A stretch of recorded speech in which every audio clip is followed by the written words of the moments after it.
Muito boa noite, queridos amigos. Estamos de volta aqui em mais um Polêmica Espírita. Esse é o nosso Polêmica Espírita de número 99. Uma alegria estarmos aqui novamente, acompanhados do nosso dileto amigo e confrade Paulo Neto, para mais esta edição daqui do programa. Desta feita, vamos tratar de um tema também deveras polêmico, intitulado A Imperatriz Teodora e a Reencarnação. Mas antes de a gente entrar nessa questão aí tão polêmica, que envolve, inclusive, vários confrades nossos no movimento espírita, vamos dar aqui o nosso boa noite ao Paulo Neto. Boa noite, Paulo Neto. Boa noite, Arthur. Boa noite a todos que vão aparecer, porque não tem ninguém ainda, né? Mas eu achei muito oportuno, melhor dizendo, a escolha do tema. Porque esse tema é recorrente. Todo dia, vamos dizer assim, modo de falar, né? Claro, aparece lá, principalmente no Facebook, Teodora combateu a reencarnação, não sei o que é que tem. E isso, por mais que a gente tenta mostrar às pessoas que não tem fundamento, não adianta. Continua repercutindo no movimento espírita. Então, o tema hoje, que é bem, eu acho que vai ajudar a gente a esclarecer de uma forma mais abrangente, e esperamos que os amigos possam replicar isso para aqueles que não têm essa percepção que a gente tem em função de pesquisas que foram feitas. Não estamos falando de achismo, né, Arthur? É importante. Exatamente, né? Isso aí. Aí, ó, apareceram dois aí, o Ari, Vilela e a Fernanda. Boa noite. O pessoal vai aparecendo aí ao longo do programa. Já temos 15 aqui, aos pouquinhos já vai aumentando. Bem, pessoal, então vamos lá, sem mais demoras, né? Temos muito o que falar, né? É um tema que envolve divulgação espírita, envolve muita história, né? Enfim, períodos bastante recuados da nossa história. E para iniciarmos, vamos justamente mostrar a vocês o que anda rolando por aí em termos desta informação. Vamos lá.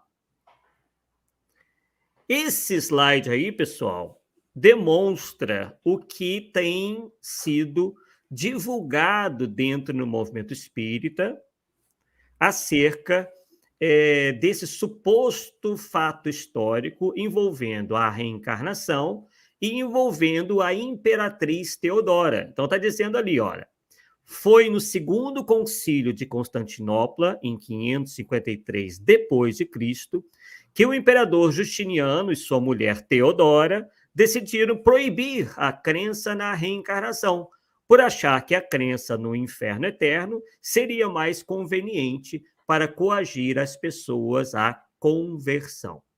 Então, pessoal, como vocês verão na noite de hoje, nós demonstraremos isso aqui, muitos confrades têm passado adiante essa informação sem uma verificação, sem uma pesquisa aprofundada, e nós, inclusive, não eu, né, mas principalmente o Paulo Neto e outros confrades que serão mencionados, fizeram uma pesquisa, né, bastante profunda e, já adianto para vocês, não verificaram, né, qualquer prova, né, enfim, nada que pudesse justificar, né, esta versão que anda por aí no movimento espírita, de que ela, inclusive, teria ajudado a fazer com que a reencarnação, né, de certa forma, colaborado para que a reencarnação não fosse mais divulgada, não fosse mais acreditada, né? Enfim, toda uma história que se começou a criar em torno dessa questão aí, e nós iremos ver isso direitinho na noite de hoje. Temos também aqui... Sim, pode falar. Essa fala aí tem que comentar. Sim. Então, está falando aí o seguinte, que no concílio de Constantinopla, no ano de 553, o imperador e sua mulher, então Teodora estava no concílio, participando, no concílio de 553. Só se foi como espírito, cara, porque ela desencarnou em 1548, ou seja, aproximadamente 5 anos antes. Então, quer dizer, as pessoas passam informação e nem isso é um detalhe que elas percebem, cara. Ela não tem como ter participado. Se falar assim, o Justiniano participou e advogou, beleza, tudo bem. Agora, incluir a mulher dele no meio dessa história aí não tem nada a ver, é um fake news danado. Só corrigindo aí que você soltou o 1548, né? Na verdade, você quer dizer 548. É É a 548. força do hábito, né? É 548, é isso mesmo. Obrigado pela correção. Bem, então nós separamos aqui, né, só para título de... Essa é uma gravura, né, representando a Imperatriz Teodora, né, que foi uma figura bastante importante, né, como o Paulo aí já adiantou, e também consta do slide que nós acabamos de ver, ela foi a mulher do imperador Justiniano, e ela, pelo que se pode hoje em dia verificar, ela teve um importante papel, né, dentro do Império. Inclusive, ela é tida hoje como alguém que lutou a favor das mulheres numa época que nós bem sabemos, elas possuíam muito poucos direitos.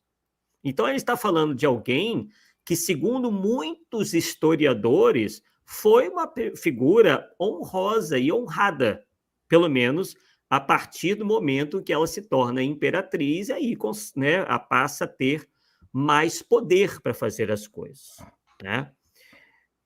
A gente também pôde verificar, Paulo, que, né, inclusive no material que você nos passou, e também em outros materiais que nós pudemos ler, né, na Enciclopédia Britânica, enfim, outras obras também respeitáveis, né, e confiáveis, que a Teodora não era de família nobre. E então ela faz parte aí de alguns casos, né, onde imperadores, né, que abusavam do poder colocavam, né, assim, certas figuras que não faziam parte, né, não foi bem o caso dela, mas a gente verifica muitos casos aí onde alguns imperadores colocavam súditos, né, ou seus súditos para fazer parte da família real, digamos assim, né? Uhum. E o imperador Justiniano, no caso, pelo que eu pude averiguar, né, ele foi realmente alguém muito poderoso, ele foi comandante de um dos maiores impérios da história, que foi o Império Bizantino, né, durante o século VI, e ele entrou, o imperador Justiniano, que vou mostrar aqui para vocês como é que ele costuma ser representado, né, já que estamos falando dele agora, né?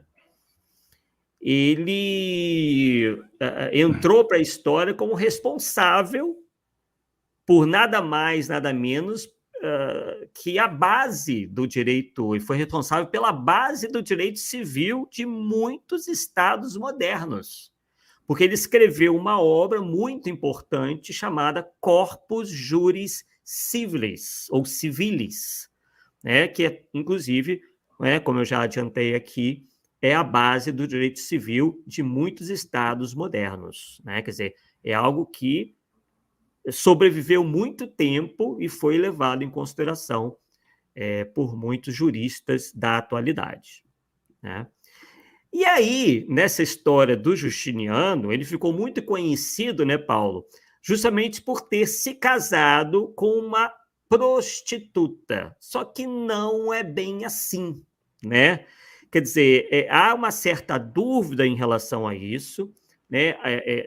A gente pode verificar que alguns autores não a viam como prostituta, nem como cortesã, né? A cortesã seria uma mulher que só realmente se relaciona com homens de grande poder financeiro, né? Aquela coisa toda. Mas existe certa dúvida em relação a isso. Mas, enfim, são coisas que a gente vai conseguindo administrar de certa forma, né?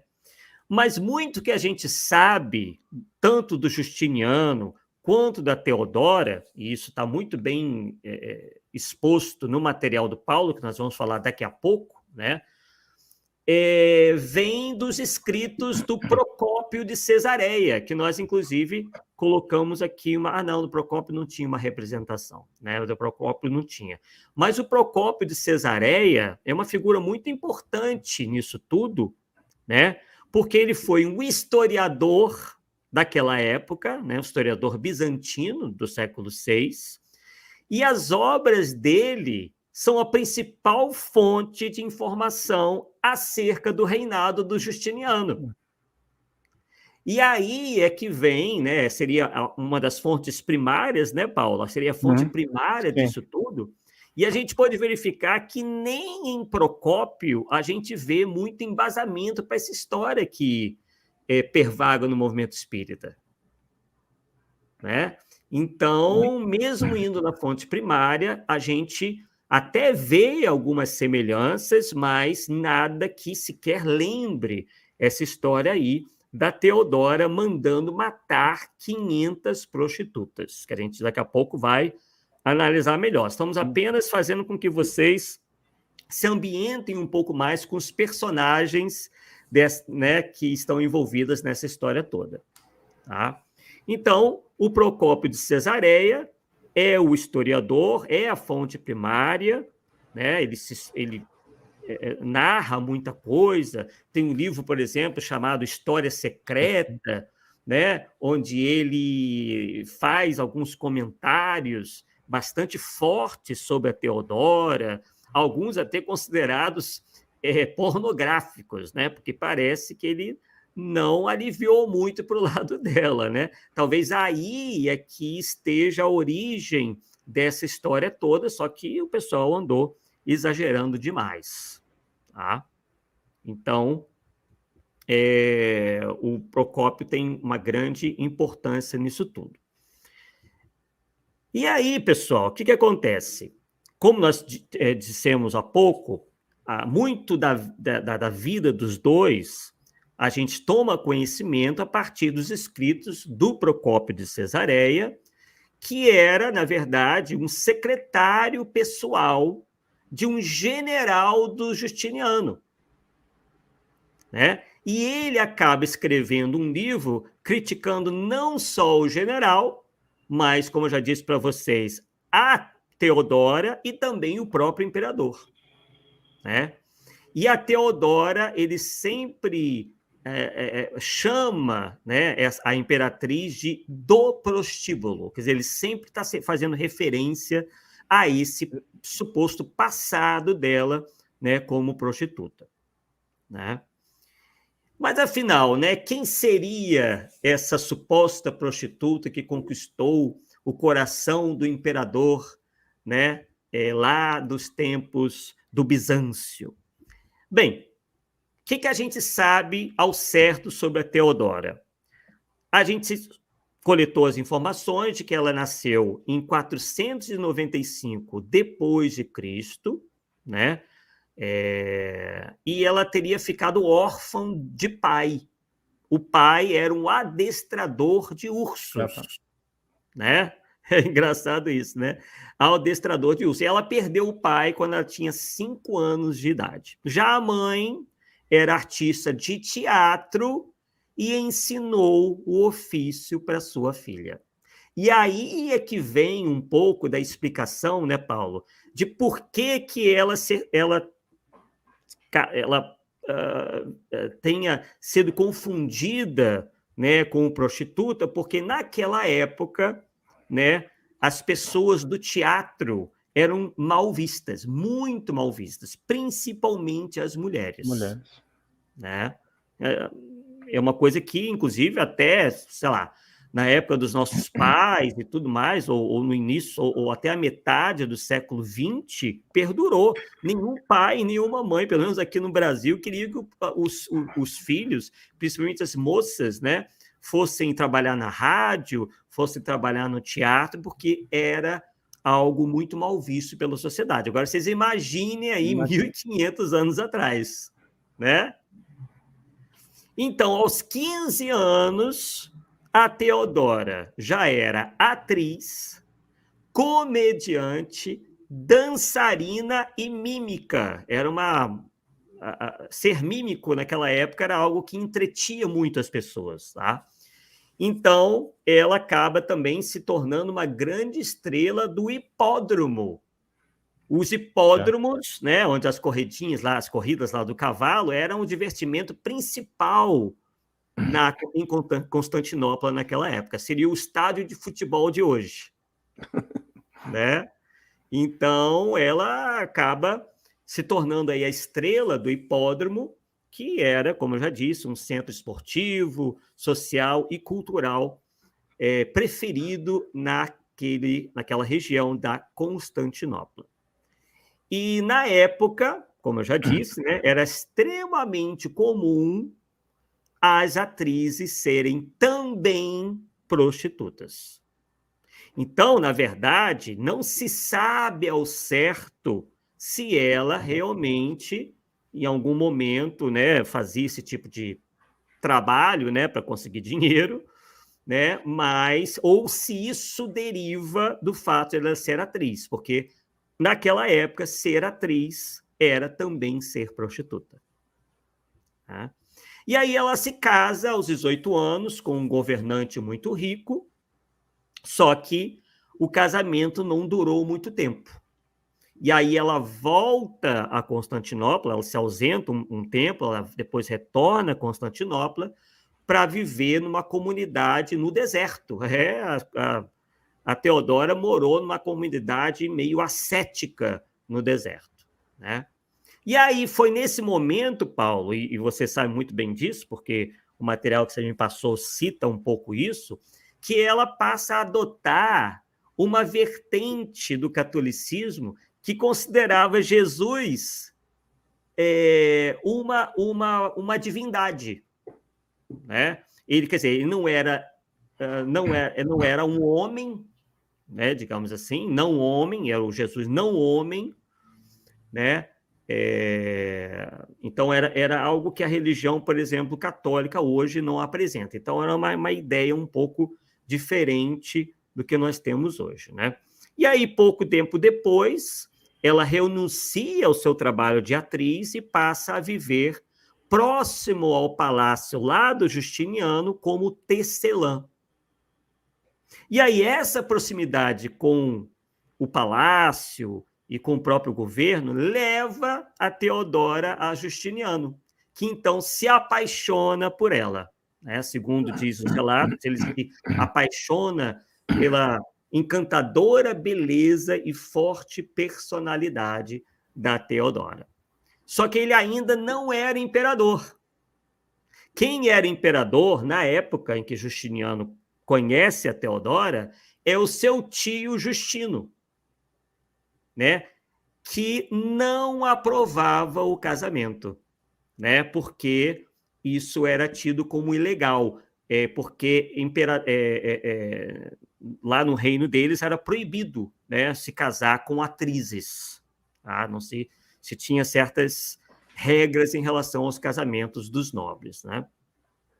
E outro obstáculo que a Teodora, que achei engraçado isso, quando eu tomei conhecimento, é que a mulher do tio, né, se tornou um outro obstáculo. Essa era a imperatriz Eufêmia. E aí, logo após a morte da Eufêmia, que era meio que inimiga da Teodora, o Justino, né, que era então o imperador, aceita mudar a lei para que Justiniano e Teodora possam se casar sem maiores problemas, né? E aí, então, depois de 2 anos como marido e mulher, Justiniano e Teodora são coroados imperador e imperatriz. E aí, o que consta da história? Né? Daqui a pouco a gente vai chegar na questão do movimento espírita, só para vocês verem, né, e terem como comparação o que diz a história, a documentação e tudo mais, e essa versão que andou por aí desinformando as pessoas. Então, no governo, a Teodora passa a ter realmente grande participação e influência sobre o Justiniano, né? O Justiniano era, não porque ele fosse fraco, mas ele já tinha certas ideias muito avançadas para a época. Justiniano, por exemplo, muito antes de conhecer a Teodora, já defendia a diminuição da distinção entre gêneros e classes. Ele era uma pessoa que sempre propugnou por achar que a mulher tinha que ter mais participação na sociedade, assim como também os mais pobres, né? Então, ele passa a defender, né, que as pessoas que tivessem mais capacidade pudessem ter mais espaço, que isso não poderia depender unicamente do gênero, né, do sexo ou da condição social. Né? Então, é por isso, você veja que ele é uma pessoa tão aberta, né, tão avançado, o pensamento tão avançado para a época, que o seu livro, né, até hoje é utilizado, né, como base aí do conceito de Estado ocidental moderno. Se deve ao Justiniano o conceito de Estado ocidental moderno. As bases todas do direito da Europa, né, também são aí criadas tendo o pensamento do Justiniano como sua base. Tá? E também ele acaba influenciando na Igreja Ortodoxa Oriental, tá? Com essas ideias. E aí a Teodora passa também, de certa forma, junto com o Justiniano, a atuar ativamente pelos direitos das prostitutas. Não, aí muita gente, aí que acontece, né, Paulo? Muita gente atrela isso ao fato de acharem que ela realmente tenha sido prostituta. Sim. Né? Às vezes colegas, né? Às vezes colegas. Exatamente, exatamente. Quer dizer, e ao contrário, ela passa a defender que essas pessoas que eram completamente excluídas e tudo, né, tivessem mais direitos, pelo menos mais respeito, né? E ela dizia que era uma questão de justiça social por questões aí de desigualdade, né? Que obrigavam as mulheres, ela via que aquilo é uma questão social, como as mulheres, às vezes, eram largadas, né, na época, dependia muito dos homens, aí às vezes eram largadas, não tinham como sobreviver, não tinha trabalho, não tinha nada, às vezes ficavam viúvas, elas não tinham outra solução senão vender os corpos. Essa era a ideia da Teodora.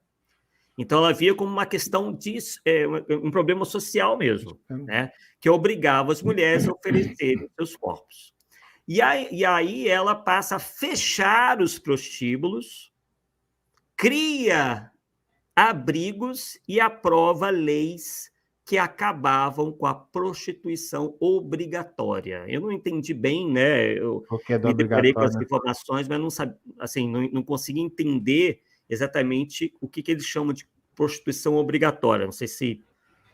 Mas talvez seja em função dessas dificuldades todas. Né? A mulher não tinha saída, né? Se não se prostituir para poder sobreviver. Né? E também, Paulo, para a gente entender melhor o pensamento dela e do Justiniano, eu pude verificar que ela, justamente isso baseado nisso que eu acabei de falar, porque ela via que as mulheres divorciadas, ou que o marido deixava e tudo mais, né, os direitos dessas mulheres eram muito poucos. Então, ela passa a ampliar os direitos das mulheres perante o divórcio. Quer dizer, obrigando os homens a, de certa forma, ajudá-las, né, ou dividir algumas coisas para que elas não ficassem completamente desamparadas. Né? Então, ela concede direito à propriedade às mulheres divorciadas e faz uma coisa também muito interessante, Paulo, que eu descobri. Ela criminaliza o estupro. Interessante, inclusive, isso aí, novidade. Ela criminaliza o estupro. Com, aí, claro, né, como é uma época que a gente sabe que era muito complicada, o estuprador era condenado à pena de morte. Né? Naquela época, a gente sabe como funcionava, né? Uhum. E ela foi além, inclusive. Ela estabelece uma lei que proibia as mulheres de serem mortas após casos de adultério. Né? E nós sabemos muito bem, né, que em muitos pontos do planeta as mulheres eram apedrejadas, às vezes até mortas, né, em função até do apedrejamento, quando às vezes até se suspeitava de que elas eram adúlteras. Então, ela proíbe isso daí. Arthur, dentro desse contexto que você está passando aí fica mais fácil a gente entender que quando ela manda prender as prostitutas, as ex-colegas dela, prendeu mais para ajudar do que como castigo, ou porque estivesse perseguindo, deu para entender ou não? Exatamente. Perceba, Paulo, como isso desmonta essa tese toda Tudo. que a gente vai ver daqui a pouco, melhor, que é espalhada pelo movimento espírita, né? Ele está fazendo esse preâmbulo justamente, né, para que a gente possa entender. Não, mas está ficando muito legal. Bom mesmo. Então é isso. Então, ela era uma pessoa muito preocupada, né? E aí, até mesmo esses direitos, eles foram tão bem aceitos que eles permaneceram, tá? Mesmo depois da morte da Teodora, esses direitos permaneceram, né? Então, para Constantinopla, de maneira geral, os políticos, né, os dois ali foram extremamente benéficos. Tá? O governo dos dois, do Justiniano e da Teodora, foram, de certa forma, muito bem vistos. Né? E aí, até inclusive, eu li também que houve uma revolta na cidade, né? E aí os dois se esforçaram, né, para que o lugar fosse reconstruído, porque depois dessa revolta muita coisa ficou destruída e tudo mais, né? Eles construíram pontes, igrejas, aquedutos, e aí a cidade que passou por uma revolta, que era muito comum naquela época, essas revoltas aí deixavam muita destruição, eles iam lá e restabeleciam tudo. E aí a Teodora falece em 548, eu já ia falar do 1000 também, ó, aos 48 anos, ela morre muito jovem, né? Porque naquela época, né, Paulo, não tinha medicina direito, não tinha nada, e qualquer coisa.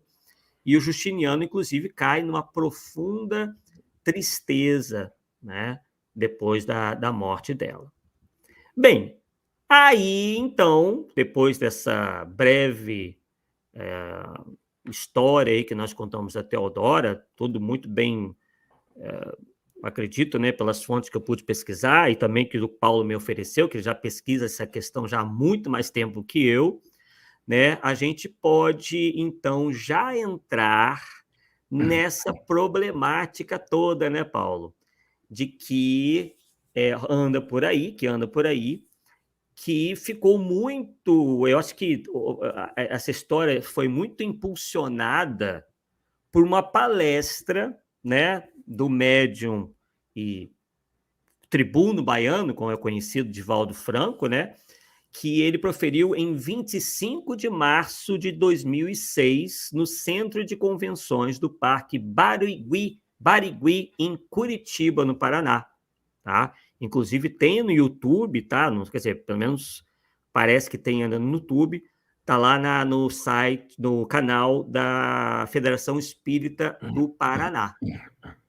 Então, Paulo, eu vou agora ler, não é muito longo, tá? O trecho em que o Divaldo Franco, em 2020, né, fala sobre esse caso. Lembrando, né, e o Paulo sabe muito bem disso, e se eu estiver equivocado, ele vai me corrigir, que essa história, segundo, né, Paulo, segundo você mesmo, né, pôde verificar, parece, né, que teve, assim, início com um confrade nosso, que inclusive a gente respeita bastante, mas talvez não tenha tido o cuidado suficiente, né, para contar essa história como ela verdadeiramente foi, que é o José Reis Chaves. Porque, como o Paulo diz também no trabalho dele, teria sido em 2002 que o José Reis Chaves comenta sobre esse caso, não é isso, Paulo? Isso. No Aí livro A depois... Reencarnação, a Bíblia e a Ciência. Na Bíblia e a Ciência. Ah, sim. Então. E aí depois o Severino Celestino da Silva, em 2009, parece que apenas replicando o que ele leu no José Reis Chaves, e depois também o confrade Vivaldo de Araújo, em 2015. Divaldo só vai se pronunciar em 2020. Tá? Então, vou ler aqui, porque o que o Divaldo disse naquela oportunidade. Então, abre aspas para o Divaldo Pereira Franco. Ele diz o seguinte: no ano de 547, o imperador Justiniano solicita ao Papa que o segundo concílio de Roma seja celebrado em Constantinopla. O Papa discorda. Roma era a capital do catolicismo. Justiniano ameaça. Ele era o senhor das legiões. Seu poder saía do Oriente e ameaçava o Ocidente. O Papa, de caráter débil, teme e cede, e é marcado para 553, o segundo concílio de Constantinopla. Teodora, isso é o Divaldo falando, a imperatriz havia conquistado Justiniano, esse homem singular. Ela o havia conquistado, uma beleza incomum, dizem em suas biografias, e uma astúcia que somente as mulheres têm. Bem forte isso aqui, hein? No bom sentido da palavra. Então, ela se torna imperatriz e passa praticamente a governar o Império Romano do Oriente, com a sua sagacidade, a interferir nos negócios do Estado e nos negócios da religião. Dessa forma, as suas amigas de bordel, entusiasmadas pela glória de uma concidadã, começam a dizer que ser meretriz é honorável, afinal, uma delas era a imperatriz. Meu Deus. E Teodora, dominada pela fúria e amargurada pela sua vida anterior, né, supostamente como prostituta na própria existência, manda matá-la a todas. A história registra entre 500 e 550. O crime produziu uma reação na sociedade que agora dispara contra Teodora as acusações mais cruéis. E essa ela vai reencarnar. Isso é o povo dizendo, né? E essa ela vai reencarnar. Ela se reencarnará 500 vezes para pagar o crime hediondo, diziam, né? É claro que a reencarnação não é assim, diz Divaldo. Não é a pena de talião pagar mal por mal. Aliás, nem é pagar, é reparar o mal que fez pelo bem que possa realizar. Teodora, que era muito feliz, não desejava voltar à terra para sofrer e estimula o marido. Abre aspas para Teodora, segundo Divaldo. No próximo concílio, vamos tornar a reencarnação uma doutrina herética, porque eu não voltarei para pagar o crime. Prossegue Divaldo. Nesse concílio, discutem-se as doutrinas de Orígenes. Mas, nesse ínterim, morreu Teodora, em 548. O imperador, diz uma das suas mais belas biografias, entrou num surto depressivo profundo e nunca mais saiu do palácio. Também outra informação que não parece, enfim. A primeira proposta a ser votada foi a doutrina de Orígenes, para poder vetar-se a reencarnação. Os debates foram acirrados, presididos pelo imperador com as armas nas mãos, e o debate terminou com a vitória da heresia sobre as doutrinas de Orígenes, por 3-2. A partir dali, a reencarnação foi colocada à margem, e no ano seguinte, 554, o Papa homologa as decisões do concílio e a reencarnação é considerada uma doutrina herética. Diz a história das religiões de língua inglesa que o próprio Justiniano decretou a matança dos reencarnacionistas. A ele se atribui o homicídio de mais de 1 milhão de pessoas que eram reencarnacionistas. E aí, Paulo, não fecha aspas aí para o Divaldo Franco, né? E aí nós também consultamos, e o Paulo também consultou, né? E parece que fecha muito bem com o que o Paulo pesquisou. Um estudo foi publicado no Jornal de Estudos Espíritas do confrade Adolfo de Mendonça Júnior, ele que é do Núcleo de Pesquisadores Espíritas, o NUP, Agnello Morato, lá de Franca, em São Paulo. Tá? Esse artigo ele é do ano de 2023, tá? Ele foi recebido em 5 de janeiro de 2023 e publicado em 27 de junho de 2023. Então, é outro artigo que a gente vai sugerir, além do Paulo, né, para que vocês possam pesquisar, já que a gente não vai conseguir, obviamente, falar de tudo em todos os detalhes, porém, a gente pode adiantar que o Adolfo de Mendonça Júnior realmente não viu nenhuma base naquilo que foi dito pelo Divaldo e nem aquilo que foi repetido, né, enfim, dito até anteriormente ao Divaldo, por esses 3 confrades, né, e realmente o Paulo também não achou nada, né, e nas pesquisas muito mais recentes que a gente fez, que, enfim, não tem essa profundidade toda, mas também nós não conseguimos achar absolutamente nada. Arthur, Paulo? só completando aí. Sim. No caso do José Reis Chaves, eu conheço pessoalmente, né? Então, Sim. eu questionei a respeito disso, e ele não me passou nenhuma fonte que ele usou para aquilo, tá? Uhum.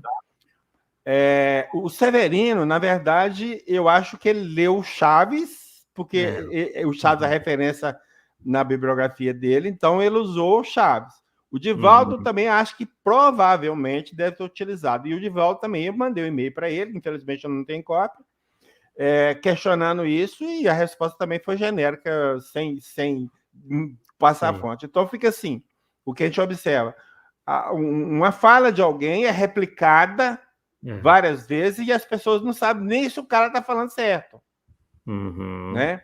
Então, quando surgiu esse problema, que eu comecei a pesquisar, eu vi assim, não tem fundamento nenhum, cara, não tem fundamento nenhum, nada com nada, não bate isso. E a reencarnação, ela existe.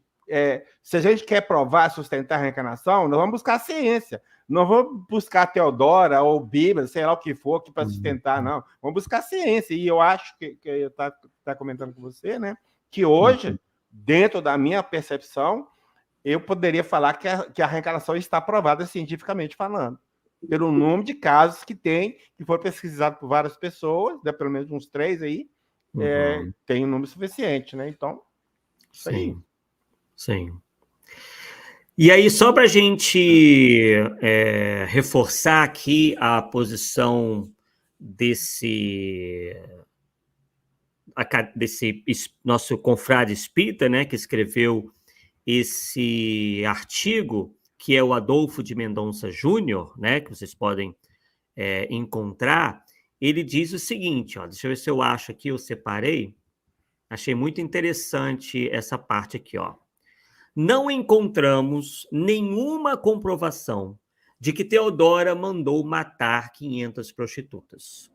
Não existem referências na literatura acadêmica que validem as informações de Divaldo, acima citadas, né, que eu li para vocês, e repetidas por outros literatos espíritas, também aqui já citados. Não há nenhuma comprovação, nem mesmo de que os cristãos primitivos, segundo a narrativa desses literatos, eram reencarnacionistas. Quer dizer, essa é mais outra inexatidão, né, Paulo? De atribuir a esses cristãos primitivos a crença na reencarnação, não é isso? O que nós temos é que Orígenes acreditava numa reencarnação não nos moldes do espiritismo, tá? Sim. Então, ele que defendia essa tese, mas não era uma coisa que toda a igreja defendia. Talvez a igreja não tinha nem percebido isso, a questão da reencarnação, não brigava, não era a favor nem contra, mas começou a surgir ao longo do tempo. Então, o que eu acho hoje? Que o combate, principalmente das religiões contra a reencarnação, tem muito a ver com o poder e o dinheiro. Porque se existe a reencarnação, a salvação está na minha mão. Se não existir, está na mão de quem? Do líder religioso, ou padre ou pastor. Então, eles combatem por isso. É a minha percepção. Posso estar enganado? Claro que posso. Mas a minha percepção é isso. Então, o ataque que foi feito a partir de um certo tempo, que não sei precisar, a ideia da reencarnação tem, para mim, este fundamento. Sim. Exato. E aí, então ele prossegue dizendo, ó, que não há nenhuma comprovação, né, como eu já disse, nem mesmo de que os cristãos primitivos, segundo a narrativa desses literados, eram reencarnacionistas, e que o povo teria amaldiçoado a imperatriz a morrer por 500 vezes, como se fora a sua punição. E aí, né, esse autor desse artigo cita até o trabalho do Paulo Neto, né, onde o Paulo Neto, em 2012, no seu trabalho, diz o seguinte: dos 79 autores do tema reencarnação, constantes de nossa biblioteca, isso ele diz... Peraí, vamos atualizar isso É, aí. atualiza aí. 96, hoje eu tenho 96. Exato. Então, aí, já atualizada, já vou ler atualizada, olha que maravilha. Dos 96 autores do tema reencarnação, constantes de nossa biblioteca, somente um relata o episódio no qual Theodora teria condenado à morte as 500 prostitutas. Já foi citado aqui, né, novamente reforçando que nada contra, né, o confrade José Reis Chaves. Não, Você não é ele. Não é ele. É aqui o Roger Kesten, que no livro Jesus Viveu na Índia. É o único que eu achei alguma coisa. Sim. Tá? Tá. É que você diz ali, é o escritor José Reis Chaves, que infelizmente não nos informa a sua fonte primária. Aí você diz lá, fora dessa lista temos Kersten. Não é então, isso? então, vamos dizer assim, são dois, na verdade, vamos dizer assim, né, dentro do que eu achei. Então, no total são 98.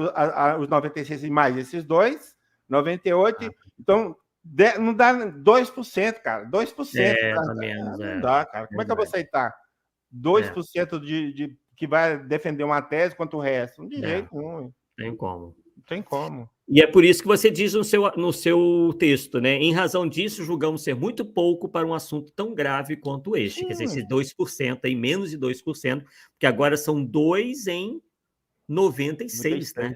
Não, 98, porque eu tenho que somar 98. Os dois no 98, porque eles não estão na lista. Não estão. Então, realmente sem chance, não dá. Então, você diz, em razão disso, julgamos ser muito pouco para um assunto tão grave quanto este, que, levando-se em conta a nossa pesquisa, não temos base para afirmar, com o mínimo grau de certeza, o que realmente teria acontecido. Quer dizer, e aí, aí é dito nesse texto, né, que nós estamos aqui nos servindo. As fontes acadêmicas nos remetem ao comportamento de Theodora no passado, ou seja, que sua crença religiosa ficou contaminada por heresias do passado, e ela ficou com uma mancha indelével em sua biografia. É provável que, a partir dos escritos de Procópio de Cesareia, que nós mencionamos no início do estudo, se espalhou a ideia segundo a qual Theodora teria perseguido as prostitutas e as teria encarcerado no convento que ela criou para a recuperação dessas cortesãs. E, realmente, essa história do convento nós não mencionamos ainda, né?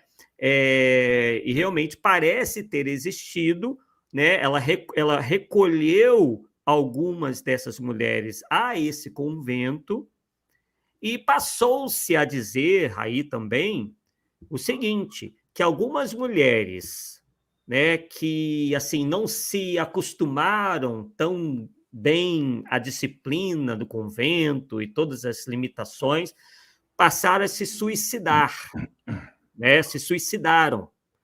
Havia um muro muito grande, né? Elas tentavam subir no muro e caíam de lá de cima, né? E tudo mais. Então, o fato de algumas terem tentado fugir e morrido, e às vezes ter parecido suicídio, né? Fez com que alguns atribuíssem a culpa à imperatriz. Tá. Então, assim, tem essa confusão aí. Eu acho que a ideia de ter recolhido 500 prostitutas, eu acho que essa ideia é verdadeira. Sim. Tá? Sim. Mas com qual objetivo? O objetivo de dar assistência para elas, porque na rua era muito pior. Agora, tem gente que está na rua e não quer sair da rua. Você prende, eu saio de qualquer jeito. Então, isso aí está tudo misturado. Então, enquanto ela, vamos dizer assim, levou para o convento para ajudá-las, para dar assistência, eles entenderam que está trabalhando contra elas, contra a reencarnação, e que matou todas as 500. Cara, não dá, né? Aí foi demais. O que a gente vê é que o que diz o Procópio de Cesareia, parece que ele tinha um problema pessoal, né, com a Theodora, mas o que a gente vê de ações tanto da Theodora quanto do Justiniano é que eram ações visando o bem das pessoas, como você bem disse aí. Exatamente. Né? Foi ele que espalhou essa ideia de que a Teodora teria perseguido as prostitutas e as encarcerado no convento. Enquanto, como você bem disse aí, na verdade, ela criou isso, esse programa, digamos assim, hoje seria chamado um programa, né, para recuperação dessas mulheres. Né? Tanto é que existe um historiador, né, o Gibbon, em 1845, está lá, inclusive no texto do artigo que nós dissemos a você, do Adolfo, né, de Mendonça, onde ele diz o seguinte, ó, de acordo com Gibbon, em 1845, o imperador Justiniano ordenou a construção de diversas instituições de caridade, olha aí, mostrando que não havia perseguição nenhuma, muito pelo contrário. Destacando-se entre elas este convento, que foi a mais benevolente de seu reinado. E aí diz lá, essa iniciativa foi motivada pela simpatia da imperatriz por suas irmãs menos afortunadas, que haviam sido seduzidas ou obrigadas a abraçar o comércio da prostituição. Esse historiador, o Gibbon, também diz o seguinte, que esses estudos todos que ele fez não sugerem que Teodora tenha ordenado a prisão ou a morte das prostitutas, uma vez que, na opinião desse historiador, teria sido Justiniano que ordenou o recolhimento dessas mulheres das ruas e dos bordéis. Paulo, então tá muito difícil realmente manter essa história aí que anda no movimento espírita, né? Porque não faz o menor sentido. Para mim, já não fazia muito tempo, né? Porque essa coisa, quando eu cisco um negócio e vou pesquisar, cara, não dá outra, né? Eu senti que tinha alguma coisa que não estava batendo. E aí você vai pesquisando, você vai percebendo que tudo furado, tudo furado. Na verdade, ela fez uma caridade, né? Em relação às prostitutas, e eles estão falando que foi assassina. Cara, a diferença é grande. Meu Deus do céu. Ai. E aí, recentemente também, o Adolfo menciona, né,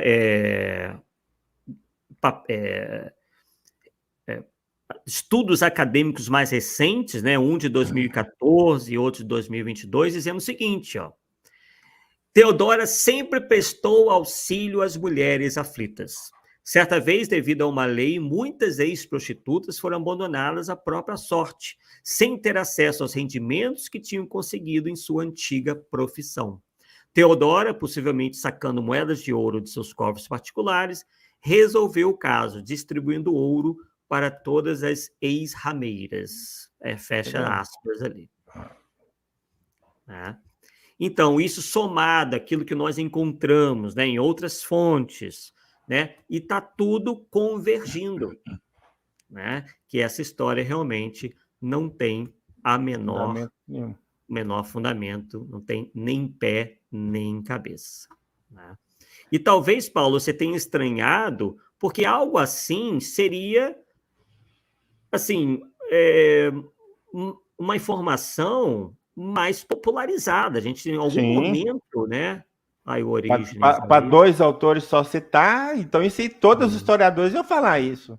Exatamente. 500 pessoas, 500, entendeu? Era um número muito grande. Para uma pessoa só matar, vamos dizer assim, ou mandar matar. Não tem lógica, cara. Baixo mesmo. Você vai falar alguma coisa de Orígenes? Você colocou a ideia dele. Você apresentou uma foto dele aí depois. Não é porque ele é citado, né, nessa história toda. No caso do Orígenes, né, fica muito assim, uma coisa muito também forçada, né? O que você acha que é mais importante a gente passar para o pessoal? Eu não consegui muita informação de Orígenes, porque o livro dele que é citado de Princípios, né, eu não acho ele em português, então fica dificuldade danada, mas alguma coisa, pelo menos, a gente tem das ideias dele, né? Então, a ideia dele, da criação é que todos os seres espirituais foram criados puros. E alguns decaíram e, por isso, tiveram como punição encarnar a primeira. Né? E uma vez encarnados, eles reencarnariam de mundos em mundos. Tá? Então, observa-se que o quê? É totalmente diferente da ideia espírita. Você não tem nem como comparar. Segundo o que eu entendo, no Concílio de Constantinopla, a briga da igreja, né, do concílio lá, era contra a ideia da pré-existência.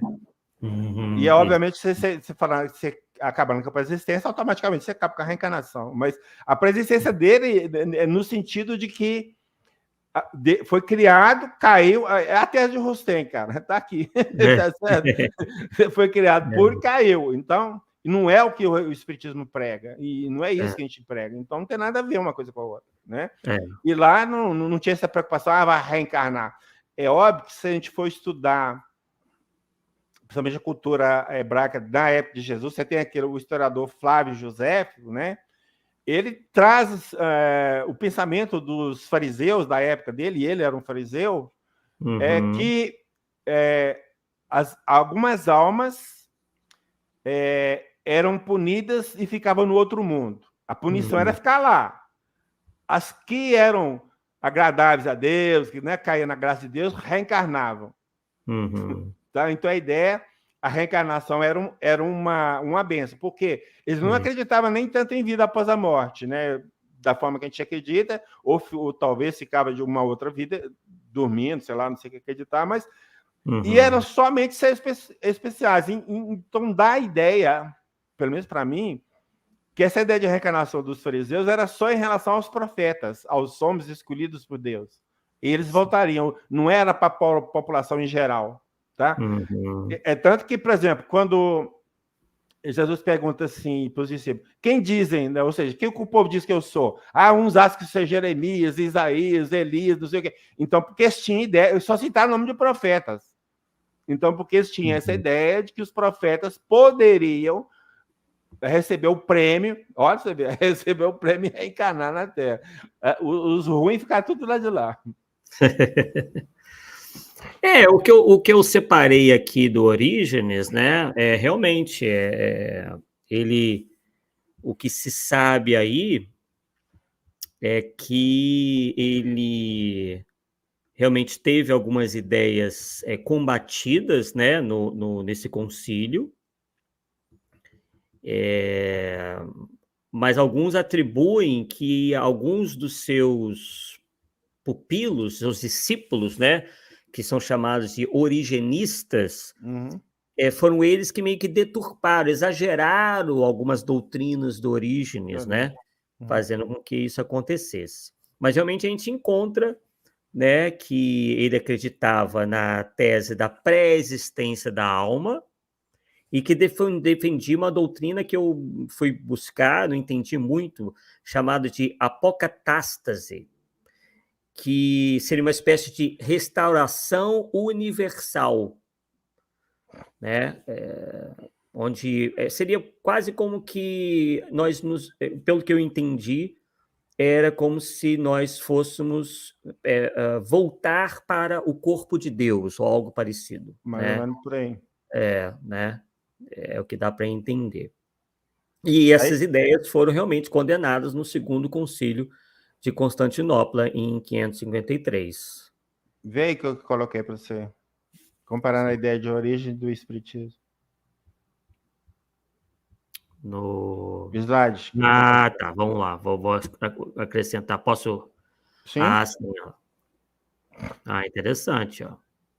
Quer explicar aí, pessoal? Não, pode falar. É mais ou menos o que eu falei, só para o pessoal ter uma visão mais próxima do que eu falei, que eu acho interessante. Então, a criação para Orígenes, ele diz lá, todos os seres espirituais foram criados puros, né? Já o Espiritismo diz que todos os seres espirituais foram criados simples e ignorantes, né? Vimos aí uma grande diferença. Encarnação a primeira, segundo Orígenes, alguns decaíram e foram enviados a corpos físicos. É vista como uma punição, parecida com o Rustem mesmo, né? Já o Espiritismo, todos passam por ela para sua caminhada evolutiva, é regra geral visando o progresso. Pré-existência, segundo Orígenes, em razão do item 1. Tá, né? Foram criados puros. Já em espiritismo é uma coisa, né? Razão dos itens 1 e 2, né? Fomos criados simples e ignorantes e passamos pela reencarnação, né, para a caminhada evolutiva. Encarnação é a primeira, né, e a reencarnação é a repetição desse fato. 4, reencarnação. Segundo Orígenes, reencarnam de mundo em mundo. Espiritismo, reencarnam no mesmo mundo até o grau máximo que lhe permite evoluir nele. Só depois é que reencarnarão noutros mundos. Polaridade dos mundos, segundo Orígenes, em razão do item 4, né? Então, ele achava que ficava rodando mais, né? Uhum. E o espiritismo em razão do item 4. E o 6, item 6, destino final. Todos os seres chegarão a Deus, segundo Orígenes. Todos os seres chegarão a Deus, segundo o espiritismo. Aí vemos uma boa de uma concordância, né? Pelo menos nesse aspecto. Alguma coisa mais desse material que você queira? Não, eu só deixei porque é muito citado e a gente não consegue saber muita coisa de origem. Então, o que eu percebi dele foi isso aí, tá? É como eu disse, não tem muita... Eu procurei uma obra dele traduzida em português, não achei, a internet é difícil, né? Para quem sabe inglês, talvez ache, não é meu caso. Mas só para a gente ter uma ideia, porque vai falar muito, né? Que combateu a origem, como se a origem acreditasse na reencarnação tal e qual nós acreditamos, que é totalmente diferente, não tem nada a ver uma coisa com a outra. Então, pode se usar como parâmetro, não. Verdade. Então, o Adolfo, né, nesse artigo, o Adolfo de Mendonça diz exatamente isso, né, que ele observa esses mesmos fatores aí, né? Ele chega a dizer, após analisarmos os dois excertos, observamos que Orígenes defende a reencarnação. Para corroborar essa afirmação, destacamos as expressões naturezas racionais permanecerão. Eu acho que ele está até errado ali, eu que não estou lendo errado, não é que está errado no texto. Permanecerem completamente incorpóreas depois de atingirem o cume da santidade e felicidade, ou se elas sempre devem necessariamente estar unidas a corpos. Então é algo que realmente se assemelha à reencarnação, como Paulo bem disse, mas tem grandes diferenças, né? Então, realmente, né, Paulo, a gente não vê nenhuma precisão em relação ao que anda sendo divulgado por aí sobre a Teodora, sobre o Orígenes. Realmente está faltando mais pesquisa para o pessoal, né? Sim. E a gente, né, chega às nossas conclusões dizendo o seguinte, né? O Paulo vai poder também falar da opinião dele, que certamente vai ser igual à nossa, que nós, divulgadores, temos uma responsabilidade muito grande, né? De alguma forma, a gente está, nos momentos que a gente está divulgando o espiritismo, a gente, de certa forma, passa a ser um representante dele. Então, é que a gente tenha mais cuidado, né? Todos nós aí, a gente vai aprendendo também com os erros alheios, que, obviamente, não estamos dizendo que foram erros propositais, mas foram descuidos que nós consideramos importantes, né, e que não devem ser repetidos. Às vezes, como o Paulo já adiantou, no afã de a gente promover o espiritismo, né, muitos acabam criando histórias, narrativas, causos, né, que não refletem a realidade, ou não refletem fatos históricos, não refletem a verdade. O espiritismo não precisa disso, não precisa estar criando factoide, fake news, fatos extraordinários, sem comprovação nenhuma, para que a gente divulgue o espiritismo. O espiritismo tem os seus princípios, que estão muito bem exarados nas obras fundamentais de Allan Kardec e outras obras complementares sérias, e não precisa a gente se utilizar da mentira, dos exageros, né, de deturpações para a gente defender os princípios espíritas. Os princípios espíritas são racionais, são lógicos, cada vez mais vêm sendo aí confirmados, né, por outros pesquisadores não espíritas, na ciência, enfim, nas ciências de maneira geral, eu acho que nós temos visto que tem caminhado, mesmo que possa não ser na velocidade que a gente quer, né? Mas tem caminhado para cada vez mais para a comprovação desses princípios, principalmente o da reencarnação, como já bem disse o Paulo, que na posição dele já é algo que está aí realmente bem estabelecido em muitos setores do meio científico que realmente estudam isso daí. Então vai aí o alerta a todos nós para que cuidemos, para que a gente também não replique, porque a culpa é nossa também, né, Paulo? A gente fica replicando as coisas sem verificar. E foi o que você não fez. Você viu aquilo ali, opa, eu vou atrás disso daí. E aí surgiu esse belo trabalho, e aí você pode, inclusive, passar para o pessoal aí sobre onde encontrar, né, esse material. Vou encontrar lá no meu site, né? Sim. Ele mudou o endereço, mas se colocar paulosnetos.net vai abrir de qualquer jeito. Mas hoje o endereço certo é https:// paulosnetos.net, mas se você quiser paulosnetos.net, cai lá de qualquer forma. Tá? Sim, sim. O que a gente observa, não é a primeira vez que me ocorre buscar a fonte primária. A primeira vez que me ocorreu correr atrás de uma fonte primária foi a famosa frase atribuída a Leon Denis. A alma dorme na pedra, sonha no vegetal, agita-se no animal e acorda no homem. Até onde eu percebi, talvez tenha sido até o nosso notável Herculano Pires que começou a espalhar essa frase do jeito que é. Não achei em outro autor, mas então eu acho que é ele, não posso afirmar também, mas tá aí a informação. Então, a frase que ele disse é: a alma dorme na pedra. Então, mas o que realmente o Leon Denis diz? Nós vamos ver no livro O Problema do Ser, do Destino da Dor, e vai falar assim: na planta a inteligência dormita, no animal sonha, só no homem acorda. Quer dizer, completamente diferente. Sim. Então, a questão nossa é a seguinte: nós temos que ter o hábito de tentar buscar uma fonte primária da informação para saber se o autor disse o que o Arthur disse que ele disse, ou que o Paulo disse que ele disse. Sim. Tá? Porque nós vamos nos surpreender com muitas coisas que não vai bater. Este foi um caso e o caso da Teodora foi outro. Que quando eu comecei a correr atrás da informação, não achava. Ou seja, veja bem, 96 obras, nenhuma delas, aliás, uma delas fala. Não, aliás, vamos corrigir, eu estou fazendo confusão. 96 obras de reencarnação que não falam. 2 outras obras que não falam de reencarnação, mas falam do caso, falando desse caso. Uma é fonte primária, que é o Kessler, Jesus viveu na Índia. O outro, que é o Chas, é uma fonte secundária, que pegou de algum lugar. Sim.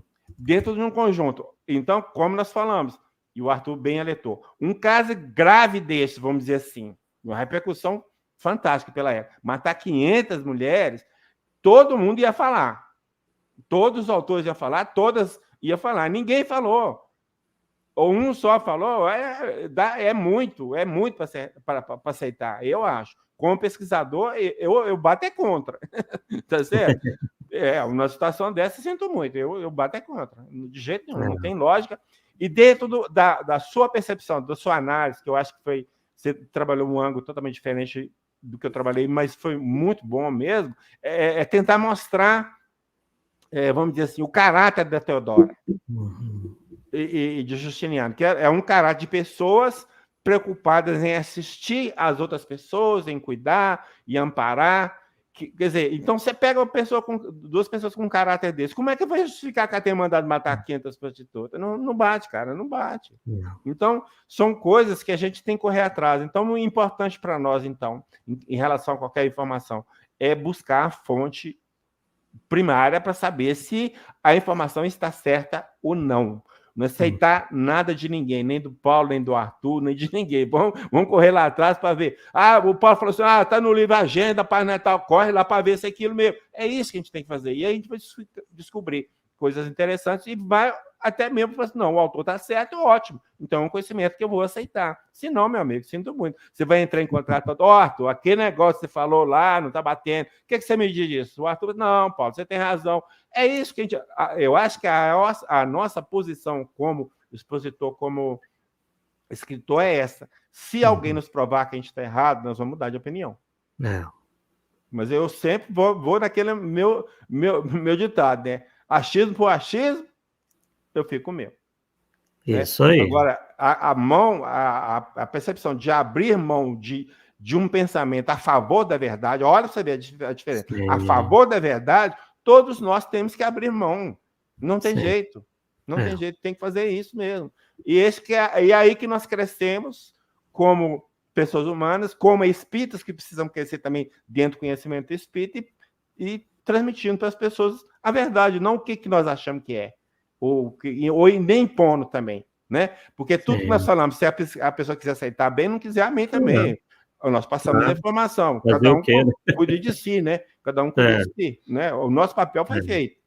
Ou seja, estuda, pesquisa e o debate em cima de um tema que está circulando, que não tem nada a ver com a ideia que querem passar.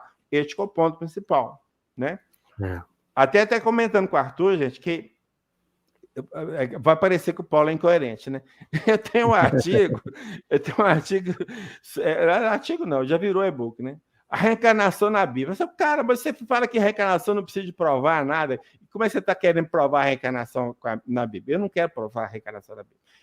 Eu comecei a estudar a reencarnação na Bíblia para contra-argumentar de algumas pessoas vinculadas às religiões tradicionais que queriam derrubar a ideia de reencarnação dentro da doutrina. Isso não está na Bíblia, não existe. Deu para entender? É essa que Aí eu comecei a aprofundar na coisa e acabou montando um trabalho. Então, eu não acredito na reencarnação, não é porque está na Bíblia ou deixa de estar. Não é porque alguém falou ou não é porque Teodoro combateu ou não é porque um concílio decidiu ou não. Eu acredito porque eu vejo lógica. E eu só enxergo uma possibilidade de explicar a genialidade pela reencarnação, meu amigo. Sinto muito. Só a reencarnação que explica. Nenhuma outra coisa. Porque se você achar que Deus criou uma pessoa inteligente, as outras, vamos dizer assim, entre aspas, burras, é porque Deus foi parcial. E isso não existe na legislação divina. Ele trata todo mundo da mesma forma, do mesmo jeito. Então, a reencarnação, para mim, está provada dentro disso aí. Ele não precisa de mais ninguém. Só isso. Pela lógica, então, trabalho por aí. Então, valeu. Acho que o seu estudo, seu levantamento, muito bom mesmo. Eu acho até que... né? Põe aí para alguém... um editor de texto por voz e depois trabalha. Isso ficou legal mesmo, com certeza. Então é isso aí, gente. Agradecemos a participação e a presença de todos. Estamos aí na luta.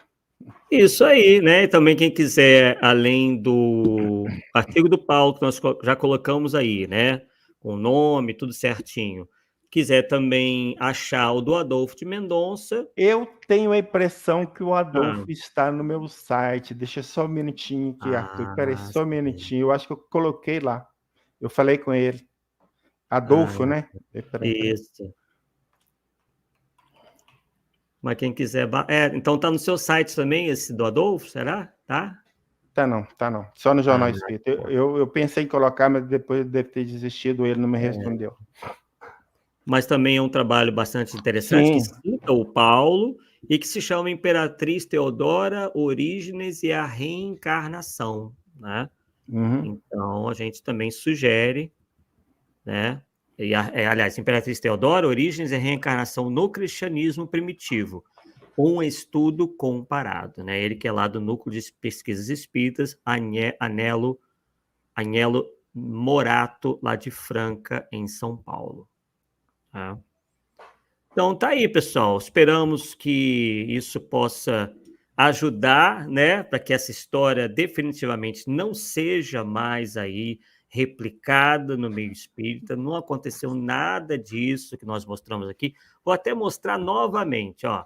Essa história aqui não tem o menor embasamento factual, histórico, muito pelo contrário, é justamente em oposição a tudo que esse casal aí, o Justiniano e a Teodora, fizeram, né? Numa época em que até nós poderíamos até compreender que eles pudessem ter feito barbaridades, mas não foi isso que aconteceu. Então, se está de alguma maneira ali, né, falando contra a honra, né, de, embora já Das estejam. pessoas, né? Então, certo isso, né? Não é justo, mesmo para com desencarnados, que já deve ter reencarnado várias vezes, né? Porque isso já faz Sim, faz um parte. tempão.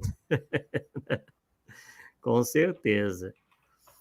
Temos aqui o Robson Carolino, dizendo o seguinte: boa noite, li no livro de Lamartine e Palhano Júnior, Teologia Espírita, que a Teodora mandou decapitar. Olha, já tem outra versão. Você conhece essa daí?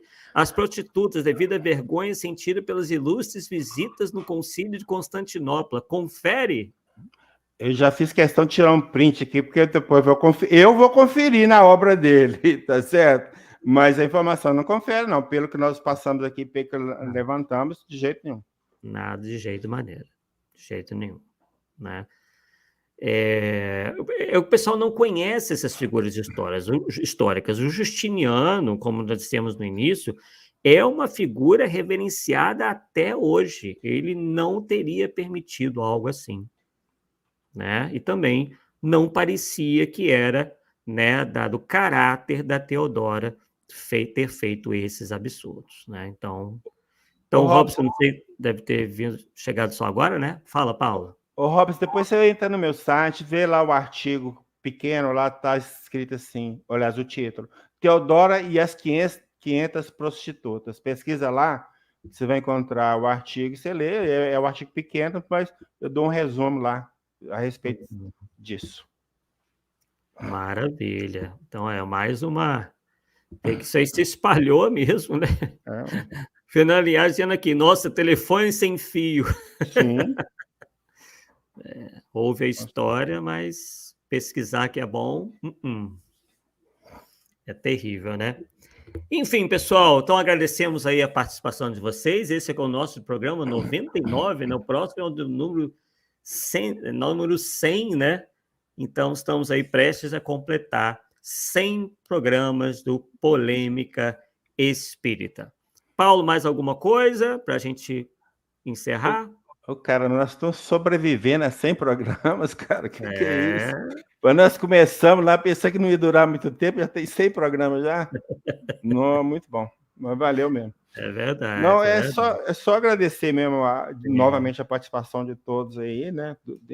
Desse tema, e nos ajudem a divulgar esse vídeo, porque a gente tem que acabar com essa maneira que essa fake news que anda espalhando por aí, mostrando o que são os fatos, não o que acham que ocorreu, ou inventaram que ocorreu, sei lá, qual motivo.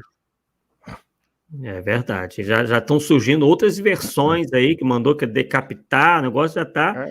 Né? Já está entendendo, né? Telefone sem fio mesmo. Chego no final, na ponta lá, a história já está completamente diferente. E eu tenho esse livro do Lamartine, eu vou olhar mesmo. Quero ver o que fala, né? Palhano Júnior, né? Que é um autor respeitável, né? Mas, por ingenuidade, acabou aí dando asas aí essa nova versão contrária à pobre da Teodora, né? Bem, então é isso, pessoal. Agradecemos aí mais uma vez e daqui a 2 quartas-feiras estaremos aqui de volta em mais um Polêmica Espírita. Tenham aí um bom descanso e até a próxima, pessoal. Tchau, tchau.